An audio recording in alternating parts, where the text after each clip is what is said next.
आजकल वर्मा जी की पत्नी देवकी जी केबल पर रियलिटी शोज देख देख कर बहुत कुछ सीख रही हैं। जैसे आज तो वो सुबह सुबह बेसुरे आलाप ले रही हैं। सा रे गा मा धा। माँ जी, सारे गामा पा धा नी सा होता है। अरे वो तो सब गाते हैं, ये मेरा स्टाइल है। आवाज तो कम कर लीजिए माँ जी, पर्दे फट जाएंगे कान के। ये कहो कि पर्दों में आग लग जाएगी। देखना, मेरी आवाज सुन के जज आग लगा देगी, आग लगा देगी, तू तो आग लगा देगी, ऐसा बोलेंगे। सरिता वहां से परेशान होकर चली जाती है और सास रियाज जारी रखती है। सा रे गा ओ, सा रे नाचो। तभी बाबूजी दुकान से लौटते हैं। अरे देवकी, क्यों तानसेन बनी हुई है? कान से खून निकालोगी क्या? अरे क्या हुआ, रियाज तो करने दो मुझे। इसको रियाज बोलते हैं? ऐसा लग रहा है जैसे घोड़े हिना रहा है। घोड़े पे बैठ के ही बम्बई जाऊंगी मैं तो, जब जज साहब कहेंगे कि देवकी तुम मुंबई आ रही हो। जज साहब, वो अदालत वाले? अरे नहीं नहीं, बड़े लोग हैं, आप नहीं जानते हैं। ओ मैं तो छोड़ चली अपना ये देश, बम्बई मुझे प्यारा लगे। गाना गाती हुई देवकी चली जाती है और बाबूजी अपनी सरफिरी पत्नी के इस संगीत प्रेम की चर्चा करने बहू के पास चले जाते हैं। अरे सरिता बेटा, सुनो तो, ये तेरी सास को क्या हुआ है बेटा? सुबह तो अच्छा भला छोड़कर गया था इसे। सिंगर बनेगी अब वो। सिंगिंग रियलिटी शो में जाने की सुबह से तैयारियां चल रही हैं इनकी। हाँ, अब तो कोयल के सुर मेंढक छेड़ेगा। हे भगवान, सद्बुद्धि दो इसे। इधर बाबूजी भगवान को कहते हैं और उधर राधा रानी प्रकट हो जाती है, देवकी की मोहल्ले की सबसे पक्की दोस्त।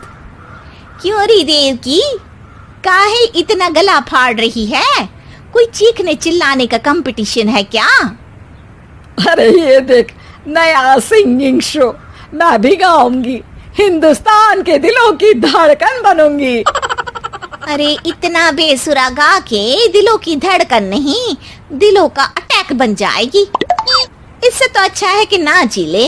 वैसे भी दिन भर मोहल्ले में नाचती तो रहती है तू, कभी इसके घर कभी उसके घर।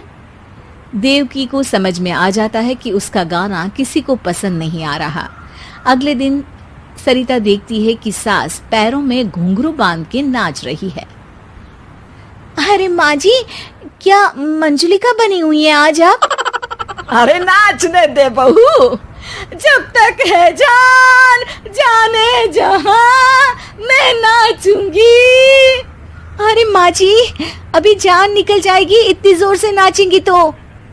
अरे अरे, क्या कर रही हो? अरे दिख नहीं रहा, डांस कर रही हूँ। अरे जैसी तुम्हारी हरकत है, तुमको तो नागिन डांस करना चाहिए। वो भी करूंगी, भांगड़ा भी करूंगी, देखना जज मुझे देख के स्टैंडिंग ओवेशन देंगे।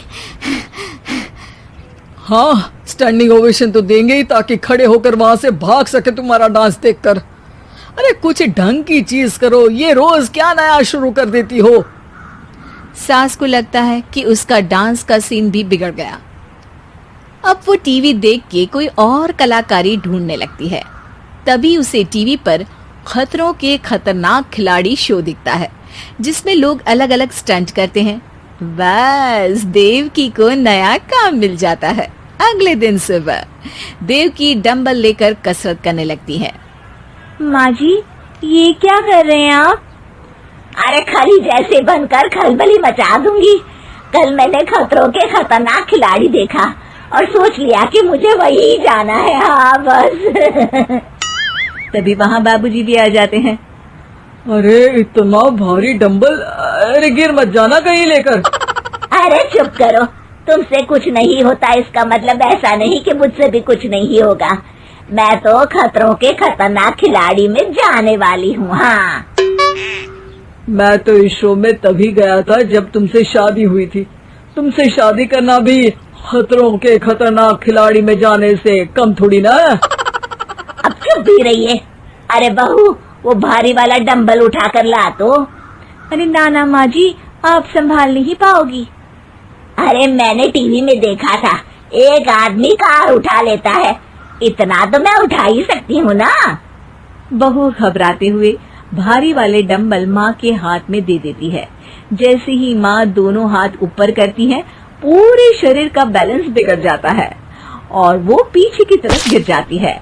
डंबल जाकर टीवी में लगता है और टीवी फूट जाती है। माँ जी, उठिए माँ जी। बाबूजी बहुत तेज हंसने लगते हैं। बाबा बाबा, टीवी और बीवी दो टेंशन थे मेरे, आज एक कम हो ही गया।